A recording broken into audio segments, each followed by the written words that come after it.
नमस्कार। स्वागत है आप सभी का सारथी एजुकेशन चैनल पर, जिसमें हम लोग आप समझते हैं, डेली पढ़ते हैं और बिल्कुल नियमितता यहाँ पे बरतते हैं कि कुछ न कुछ लेकर के ज़रूर पहुँचा जाए, आपकी जो परीक्षा के लिए बहुत ही ज़्यादा महत्वपूर्ण हो, है ना? तो उसमें जो भी परीक्षाएँ आने वाली हैं, टेट हो, सुपर टेट हो, सीटेट हो, ठीक है? जो भी अदर स्टेट की भी परीक्षाएँ हों, उनमें जो शिक्षण शास्त्रीय मुद्दे आते हैं, ठीक है? तो वो भी सब आते कहाँ से हैं? एनसीएफ से आते हैं और इतने कम समय में एनसीएफ पढ़ना बड़ा कठिन काम है।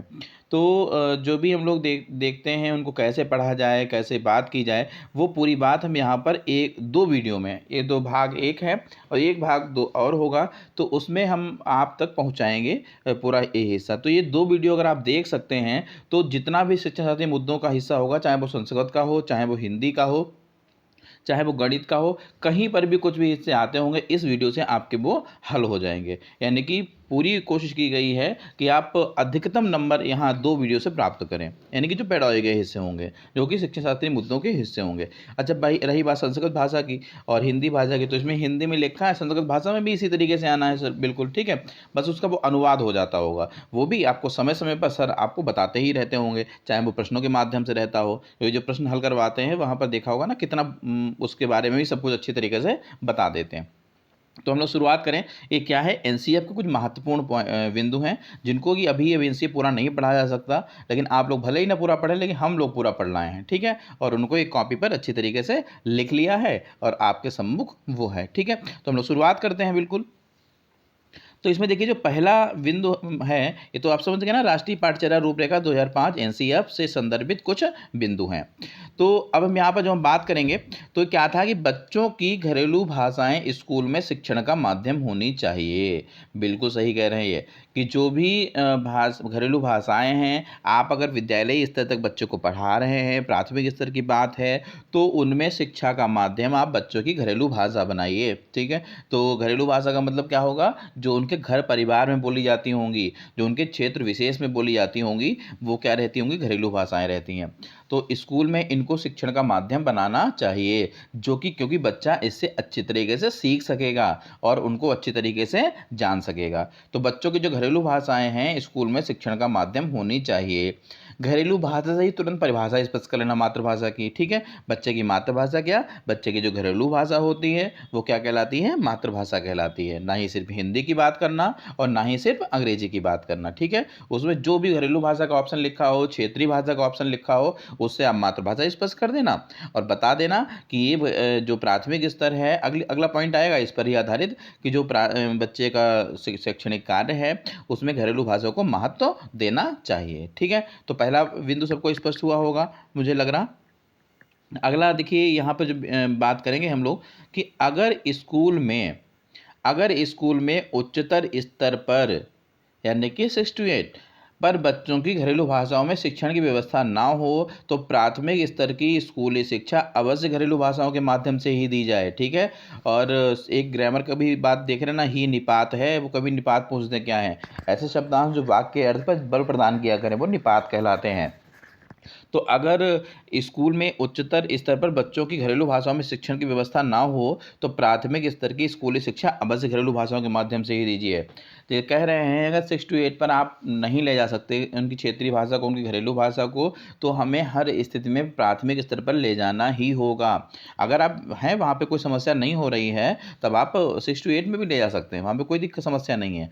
लेकिन बच्चे बड़े हो जाते हैं, वो समझने लगते हैं कि हम उन्हें, बच्चों को खुद नहीं अच्छा लगता कि वो जब भी कभी कटोरी को बिलिया बोलें या ऐसा कुछ भी, टॉफ़ी को कम्बट बोलें, उन्हें नहीं अच्छा लगता, वो टॉफ़ी ही बोलना चाहते हैं। तो फिर उस स्थिति में आप, लेकिन प्राथमिक स्तर पर ज़रूर बच्चे को बताइए कि टॉफ़ी को कम्बट भी कह सकते हैं और कटोरी को बिलिया भी कह सकते हैं, ठीक है? तो ये होगा। तो यानी कि 2 पॉइंट सीख लिए हम लोगों ने, कि घरेलू भाषाओं में शिक्षण कार्य होना चाहिए, घरेलू भाषा उसकी मातृभाषा हो गई, और अगर उच्चतर स्तर पर बच्चों की घरेलू भाषाओं की व्यवस्था नहीं है शिक्षण कार्य की, तो प्राथमिक स्तर पर ज़रूर होना चाहिए, ठीक है? तो ये हम लोगों ने इसको पॉइंट को सीखा। 2 पॉइंट हो गए हमारे पास, ये सब लोग जान भी रहे हैं अच्छी तरीके से हम लोग, है ना? तो देखिए, अगली बात देखिए हम लोग कर रहे हैं यहाँ पर, कि भाषा को कार्य रूप के साथ-साथ भाव रूप भी प्रदान करें। जैसे ये क्या क्या बात हो गई यहाँ पर, कि पहला पॉइंट जो ये हो गया कि भाषा को जो है कार्य रूप के साथ-साथ भाव रूप भी प्रदान करना चाहिए। जैसे हिंदी पढ़ा रहे थे हम। अभी जो फुलवारी पुस्तक चलती है प्राथमिक विद्यालयों में आई हुई है, पहले उनका नाम कल्लभ हुआ करता था, इस बार से न्यू सेशन में जो पुस्तकें दी गई हैं उनका नाम फुलवारी कर दिया गया है। कल्लभ की जगह पे क्या है, फुलवारी है। तो उसमें एक आता है कि एक छोटी चिड़िया होती है, वो चिड़िया देखती है कि मतलब अब बारिश होने लगी, पानी बनने लगा, तो उसका जो कहती जो डाली है ना, चिड़िया जो घोंसला बनाया था वो हवा के झकोर से बह गया है, वो चला गया, खो गया। तो उसमें नीचे लाइन आती है, अब वो चिड़िया कहाँ रहेगी, यानी जब हम उसको पढ़ते हैं, ये तो हमने लाइन पढ़ ली है कि अब वो चिड़िया कहाँ रहेगी, इससे हमको जो पढ़ना आ गया, जो पढ़ना आया है वो कार्य रूप हो गया। लेकिन लाइन में कभी कभी हम लोग इमोशनल भी हो जाते हैं कि अब वो चिड़िया कहाँ रहेगी, तो यानी कि वो उस लाइन को हमने भाव भी प्रदान कर दिया है। समझ रहे होंगे सभी लोग। तो यानी कि भाषा को कार्य रूप के साथ साथ कौन सा रूप प्रदान करिए, भाव रूप भी प्रदान करिए। जैसे सीरियल देखते हो हम लोग, मूवी देखते हैं हम लोग, देखते थे तो कभी कभी रो आते हैं या हंस लेते हैं। तो यानी कि क्या हुआ, हमने जब देखा उसको तो कार्य भी प्रदान किया, और जब रो लिया उसके साथ में तो हम भाव रूप भी प्रदान करने लगे। यानी कि पढ़िए तो कि अनार के दाने लाल लाल, आम खाते मिट्ठू लाल, है ना। तो यानी कि दोनों रूप प्रदान करिए, मजे भी लीजिए और जो काम होना हो उस काम को भी करिए, ठीक है। तो इसीलिए तो कहते हैं ना कि कश्ती को बदलने की जरूरत नहीं है, दिशाएं बदलिए किनारा भी बदल जाएगा। तो देखिए भाषा को कार्य रूप के साथ साथ भाव रूप भी प्रदान करना चाहिए, यानी कि 2.3 पॉइंट हो गए इस पर से हमारे। अगले देखिए हम बात करें यहाँ पर, तो हम लोग कितना सीख चुके हैं यहाँ तक, हम लोग सीख चुके हैं घरेलू भाषाओं को शिक्षण का माध्यम बनाना चाहिए, पहला पॉइंट। दूसरा पॉइंट सीख लिया हम लोगों ने कि अगर उच्चतर पे व्यवस्था नहीं है तो प्राथमिक स्तर तक तो कम से कम पहुँचा ही दीजिए। और बाद में क्या सीख गए कि भाषा को दोनों रूप प्रदान करिए, कार्य रूप भी प्रदान करिए और भाव रूप भी प्रदान करिए, ठीक है। जो अगला बिंदु आ रहा है कि बढ़ते बच्चे की जो रचनात्मकता का प्रमुख भाग जो होता है वो सौंदर्यबोध और अनुभव होता है। बिल्कुल सही कह रहे हैं ये। देखिए बढ़ते जो बच्चा है वो रचनात्मक होना चाहता है, वो क्रिएटिव होना चाहता है, लेकिन वो डिपेंड करता है सौंदर्यबोध एवं अनुभव पर। बच्चे से आप कुछ चीज़ बनवाना चाहते हैं, उससे कहते हैं आप इसको बनाइए, तो बच्चा रचनात्मक होगा, बच्चा क्रिएटिव होगा, बच्चा सृजनात्मक होगा, लेकिन उसका मुख्य दायित्व क्या होगा, सौंदर्यबोध और अनुभव। बच्चा वही चीज़ बनाएगा जो उसके अनुभव से जुड़ी हुई होगी, और दूसरी बात जो उसको अच्छी लग रही होगी, सौंदर्य बोध हो रहा होगा, वो बच्चा उसके प्रति क्रिएटिव होगा। देखो उत्तर मिल गया आपको यहाँ से।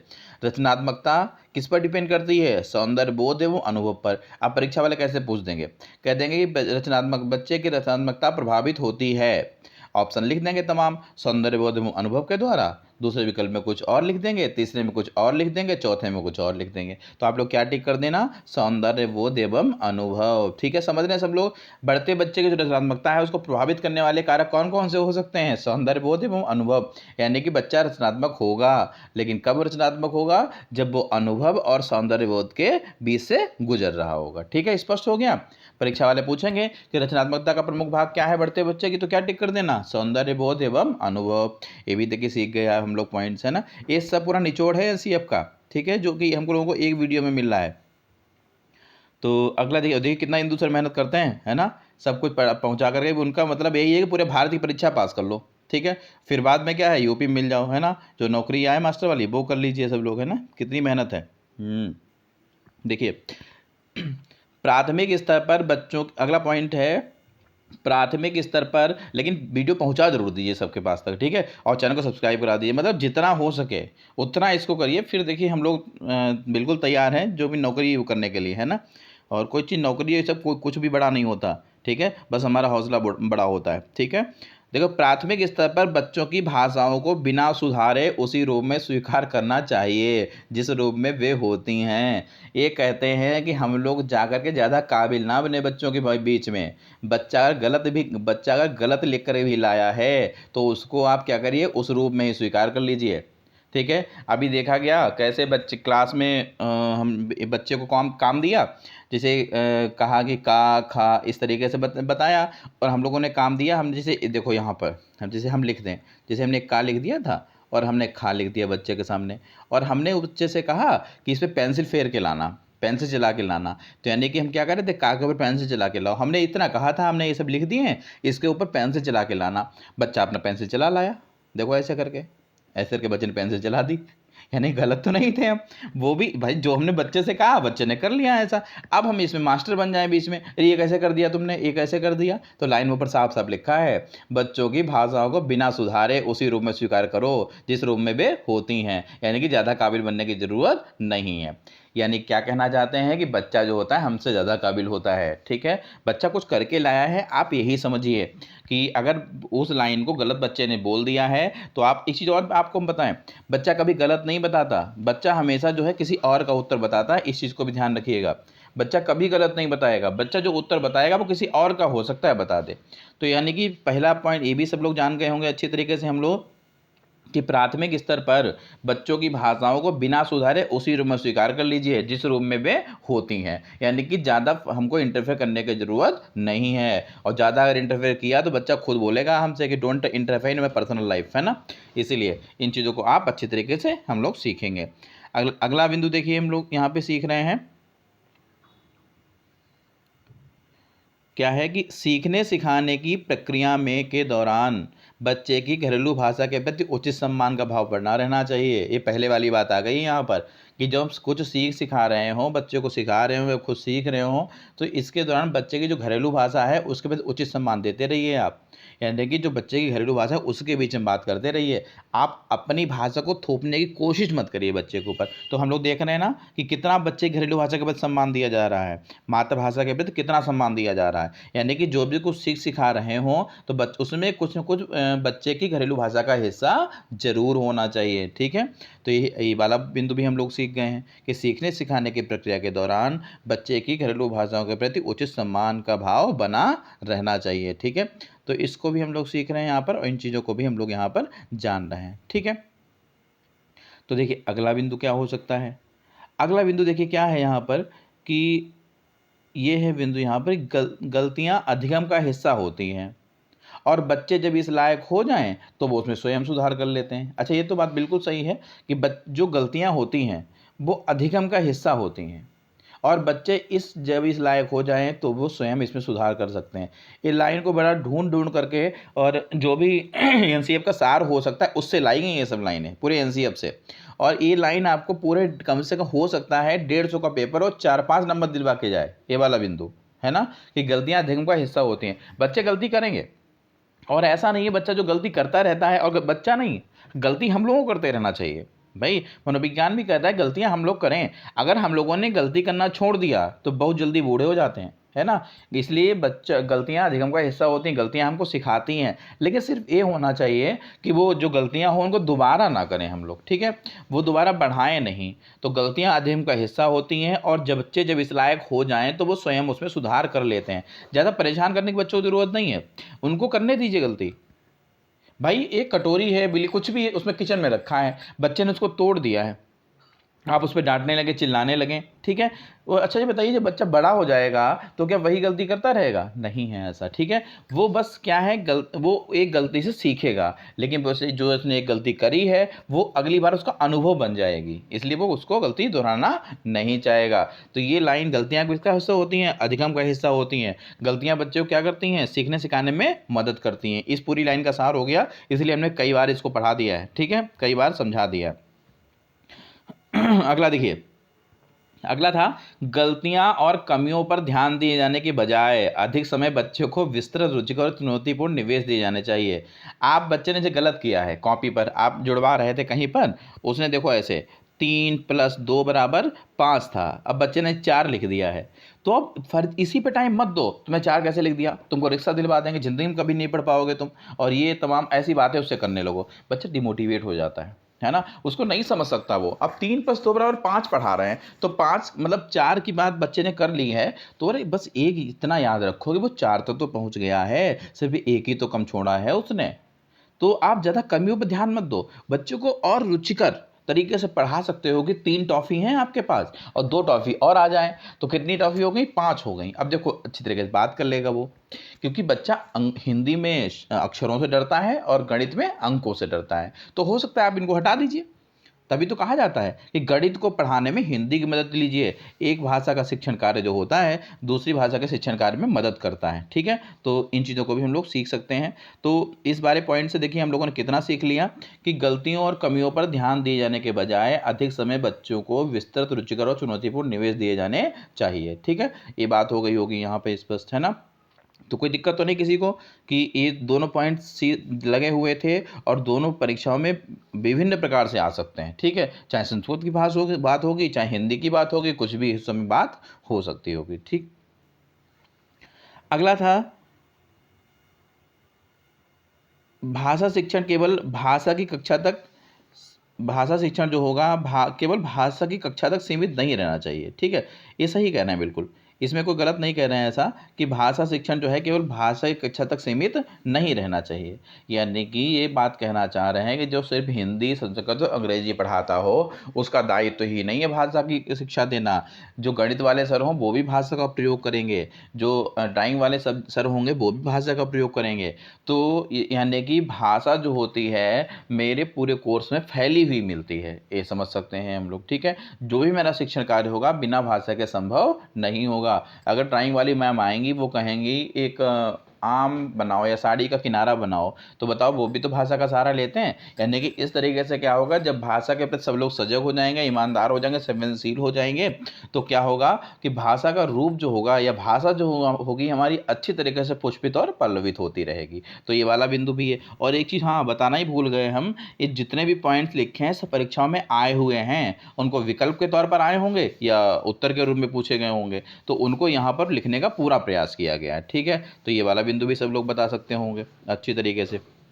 अगला था, देखिए अगला क्या था कि भाषा को विषय के रूप में नहीं माध्यम के रूप में पढ़ाना चाहिए। ठीक है, अब जैसे क्या है, आप अगर अंग्रेजी, अच्छा तभी देखो सीबीएसई बोर्ड क्या होता है, उसको अंग्रेजी से डर नहीं लगता। वजह, क्योंकि जो मैथ वाले सर आएंगे वो भी अंग्रेजी में बोलेंगे, जो ड्राइंग वाली मैम आएंगी वो भी अंग्रेजी में बोलेंगी, अंग्रेजी वाली तो अंग्रेजी में बोलेंगी, वो तो बस की बात चलती नहीं है, नहीं तो संस्कृत भी अंग्रेजी में बोल दे वहाँ, है ना। तो ये अलग चीज़ें हो सकती हैं, इसलिए भाषा को विषय के रूप में नहीं माध्यम के रूप में पढ़ाइए। उसको जाइए क्लास में मत पढ़ाइए कि हिंदी पढ़ाने आ रहे हैं, आज हर हर क्लास में हिंदी की बात करिए, तो क्या होगा बच्चा उसको सीखेगा और जो उसके बच्चे एक अजीब सा डर बना हुआ था ना, सहमा सा, वो अंदर से दूर हो जाएगा। ठीक है, तो इससे क्या सीखा हम लोगों ने कि भाषा को विषय के रूप में नहीं किस रूप में पढ़ाना चाहिए, माध्यम के रूप में पढ़ाना चाहिए। ठीक है, अगला बिंदु देखते हैं, क्या था कि ये आ चुकी है लाइन परीक्षा में। ठीक है, ये देखो कैसे आई थी वो भी हम आपको बताए दे रहे हैं। ये आया था किसी भी भाषा को सीखने का मतलब, किसी भी भाषा को सीखने का मतलब है उसकी अवधारणा को समझना। यहाँ तक लाइन दी थी, फिर उन्होंने ब्रैकेट में अवधारणा भरवाया था हम लोगों से, अवधारणा। ठीक है, फिर अगली बात क्या थी, उसकी शब्दावली को समझना, यहाँ पे डैश छोड़ दिया था तो शब्दावली भरना था हमें। ठीक है, उसके बारे में आलोचनात्मक ढंग से चर्चा करना और उनके बारे में लिख सकना, ये होता किसी भाषा को सीखना। जरूरी नहीं होता कि छोटा बड़ा तमाम हम सीख जाएं, हमें हिंदी आ गई है, उसके कंसेप्ट समझ में आए, दिमाग में हिंदी की आवश्यकता क्या है, उसकी शब्दावली क्या है कि पूज्य है, पूजनीय है, पूजनीय है, क्या है, कवित्री है, क्या है, इस तरीके से उसकी शब्दावली को भी सीखना कि जैसे कि जो जल है वो शुद्धता के रूप में लगेगा और पानी हर जगह लग जाता होगा। ठीक है, उसकी शब्दावली को समझना, उसके बारे में आलोचनात्मक मतलब गुणों और दोषों का विवेचन कर सकना और उनके बारे में लिख सकना, ये किसी भी भाषा का दायित्व होता है, ना ही सिर्फ उसके बारे में पढ़ सकना और उसके बारे में लिख सकना, अपनी समझ विकसित कर सकना। एक लाइन में सीख लीजिए आप, क्या कर सकना, अपनी अच्छी तरीके से समझ विकसित कर सकना उस भाषा के रूप में, ये उस भाषा को सीखने का मतलब होता है। ये परीक्षा में लाइन आ चुकी है, कैसे आई थी, वो अवधारणा और शब्दावली की जगह को छोड़ दिया गया था बस। ठीक है, और जगह को छोड़ दिया गया था और उसको हमको क्या करना था, भरना था अच्छी तरीके से। ठीक है, अगली बात देखो हम लोग करें तो अगला बिंदु क्या था कि कहानी, कविता, गीतों और नाटकों, देखिए कहानी, कविता, गीतों और नाटकों के माध्यम से, जब भी कभी कहानी की बात आया करे तुरंत लगा दिया को सृजनात्मक होना। ठीक है, कविता के बाद में आए तो क्या है, आनंद उठाना, भाव धारण करना। ठीक है, तो जब भी कभी हो गीत, कभी ये तमाम सब बातें आ जाएं, नाटकों का मंचन है, कहीं न कहीं उनके भावों को अपने अंदर धारण करना। नाटकों के माध्यम से बच्चे अपनी सांस्कृतिक धरोहर से जुड़ते हैं, इससे उनको अपने अनुभव विकसित करने और दूसरों के प्रति संवेदनशील होने के अवसर मिलते हैं। ये है बात कहानी, कविता, गीत, ये सब किसके हिस्से हैं? भाषा के हिस्से हैं और इनके माध्यम से अपने बच्चे क्या हैं? सांस्कृतिक धरोहरों से जुड़ते हैं। जैसे श्री रामचरितमानस को पढ़ते हैं तो हम लोग सीता, भगवान राम, लंका, अयोध्या इसके बारे में जान पाते हैं और फिर उनको धीरे धीरे अपने अनुभवों से जोड़ सकते हैं कि वो व्यक्ति कैसा था, वो व्यक्ति कैसा था। और इससे क्या होता है, हमें दूसरों के प्रति संवेदनशील होने के अवसर भी मिलते हैं, यानी कि उनके प्रति जो उनके भाव थे वो धारण करने का हमको ज्ञान भी होता है और हम ये जानते हैं कैसे उनको और भी ज़्यादा स्पष्ट कर सकें, उनको सीख सकें। तो ये तो एक भाग एक है जो हमारा यहाँ पे कंप्लीट होता है और ऐसे बिंदु हुए हैं जिनको हम लोग परीक्षा के माध्यम से बहुत ही ज़्यादा महत्वपूर्ण समझते हैं। इस वीडियो को देखिए, लोगों तक पहुँचाइए और कई सारे क्वेश्चन जो हैं इनमें दिए गए हैं। पूरा एनसीईआरटी नहीं पढ़ सकते हम लोग, समय कम है, तो उसको यहाँ पर ऐसे लिख करके आपको पढ़ाया गया है। और जो भी परीक्षाएं हाँ निकट वाली, ठीक है, तो उनको चाहे इस हर जगह होगा, टेट होगा, सीटेट होगा, सुपर टेट होगा, जो भी परीक्षाएं होंगी, शिक्षण साथी मुद्दे हर जगह अब जुड़ने लगे हैं, तो उनको भी अच्छी तरीके से हम लोग यहाँ पर बात कर सकते होंगे, ठीक है। और जो भी दायित्व हो उनको सीखेंगे, पेपर भी सॉल्व करते रहते हैं और ऐसे बिंदुओं को भी हल करते रहते हैं और उनके बारे में समझ रखते हैं, ठीक है। तो अच्छी तरीके से सब लोग समझते रहिए और जानते रहिए और इस वीडियो को देखिए और सबको पहुंचाइए, ठीक है। जो भी इस चैनल पे आए उसको लोगों तक पहुंचाने की पूरी कोशिश कीजिए। यहाँ तक आपको एक पूरे भारत की परीक्षा पास करने का बीड़ा उठाया गया है, जो कि हम लोग इसको अच्छी तरीके से सफल बनाएंगे। धन्यवाद।